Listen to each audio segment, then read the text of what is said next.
ఒంగోలులో భారతదేశంలోని గొప్ప చరిత్ర జరిగింది. 2222 మంది. ఒంగోలుకి 10 కిలోమీటర్ల దూరంలో గుళ్ళకమ్మ అని ఒకటి ఉంది, ఇప్పటికీ ఉంది. కడపకి పెన్నా నది ఎట్లా ఉందో ఉత్తరాన ఒక 10 కిలోమీటర్ల దూరంలో, అలాగే 10 మైళ్ళ దూరంలో గుళ్ళకమ్మ అని ఉంది. క్లబ్ అనే ద్వారా ఒక్కసారిగా 2222 మందికి బాప్తిస్మం ఇచ్చారు.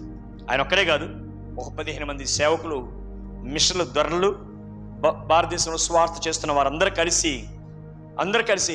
2222 మందికి ఇచ్చారు. బైబిల్ తర్వాత చరిత్ర అదే ఫస్ట్ రికార్డ్. ఇంతవరకు భారతదేశంలో అలాంటి ఉద్యమం ఇంతవరకు రాలా, అంతమంది ఒకసారి కూడా బాప్తిస్మం తీసుకున్నారంట.